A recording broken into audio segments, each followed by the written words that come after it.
Imagine this. In the city of Kunming, a dozen skyscrapers worth over $150 million were demolished within seconds. They weren't faulty. They weren't unsafe. They simply stood in the way of a local 5% GDP growth target.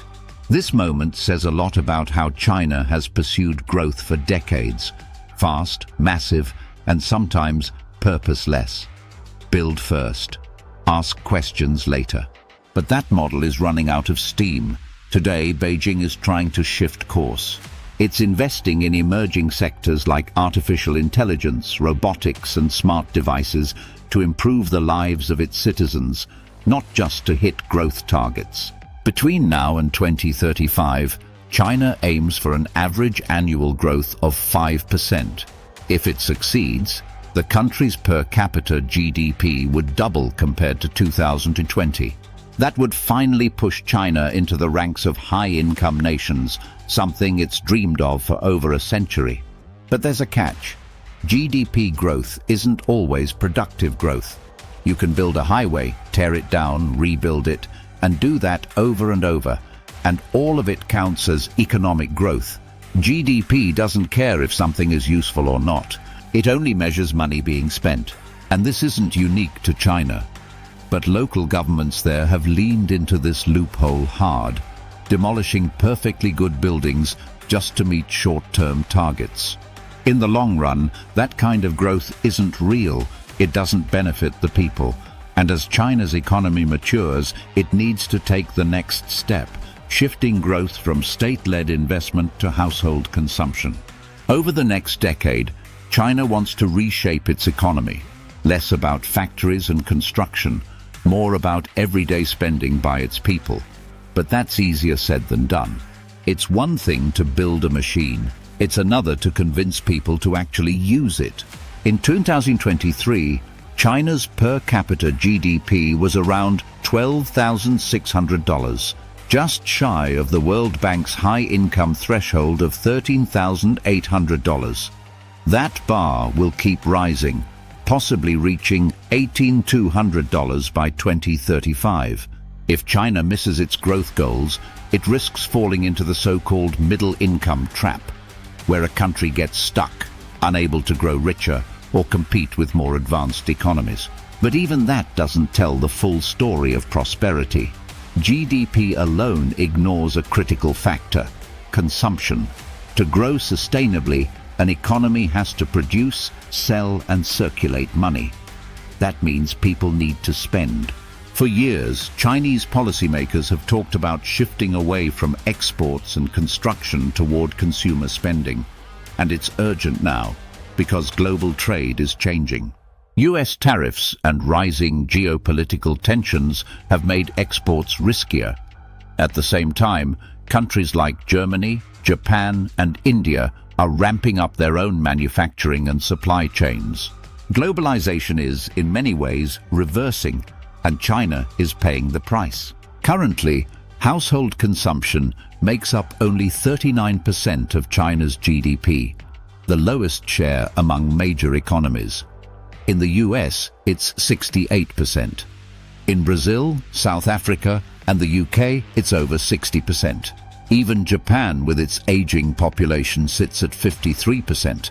Why is China so low? Partly because Chinese households save over 30% of their income. In the US, that number is under 5%. That high savings rate has deep cultural and historical roots. After centuries of hardship, caution and thrift have become part of the national mindset. Saving isn't just smart, it's instinctive. But too much saving can hurt growth, just like too much spending can. And after China's strict COVID lockdowns, consumption collapsed and never fully recovered. People have become even more cautious. Even though many still have jobs and savings, they simply don't feel safe spending. Unlike the US, which saw inflation after the pandemic, China is experiencing the opposite: deflation. Prices have been falling for 18 months straight. That might sound good. Cheaper stuff, right? But deflation can be far worse than inflation. When people expect prices to keep falling, they delay spending. Businesses respond by cutting prices, which shrinks their profits. Eventually, they lay off workers or shut down. Meanwhile, debts become harder to pay off because the value of money increases while debt stays the same. To avoid this spiral, China has announced a plan. The idea is to get people to spend again by giving them more money, encouraging them to save less, and transferring wealth from savers to spenders. That includes raising local minimum wages, improving healthcare subsidies and pensions, expanding childcare access, building more affordable housing, and increasing paid leave. In total, these measures amount to about 2% of GDP. China clearly sees consumer spending as the key to becoming a high-income country. But there's another, deeper issue: demographics. China might be aging too quickly to get rich. The population is shrinking. Birth rates have dropped for 3 straight years. If the current trend continues, China could lose hundreds of millions of people by the end of the century. By global standards, a country is considered aging when more than 7% of the population is over 65. China passed that mark in 1998. Today, it's over 14% and rising. This demographic shift will touch every part of society, from labor and innovation to consumption and growth. In the past, countries like Japan and South Korea experienced huge growth thanks to their young workforces. But as those populations aged, growth slowed dramatically. The same pattern is emerging in China. In the late 20th century, over 23 million children were born there each year. Today, it's less than half that, and likely falling further. By 2023, China's median age was the same as Japan's in 1995 and Germany's in 2000. In both countries, economic growth slowed after that point, unless boosted by immigration, as in Germany's case. The bottom line: the older a population gets, the harder it is to grow.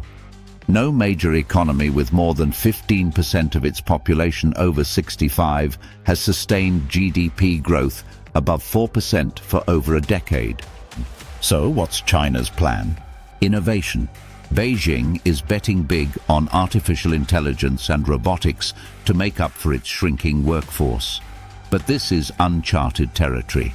No country has ever used machines to replace the economic force of millions of consumers. Sure, innovation can buy time, but it can't create demand. AI and robots don't go shopping. They don't buy homes or raise families. They use electricity, but they don't drive an economy the way people do. All of this puts China at a crossroads. For decades, it was the world's factory. Now, it has to learn to produce for itself.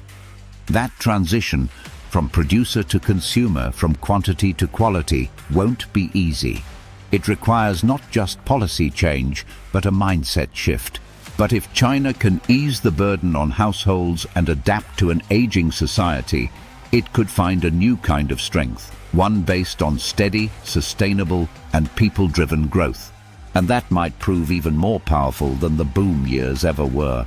If you enjoyed the video, make sure to like and subscribe, and we see you next time.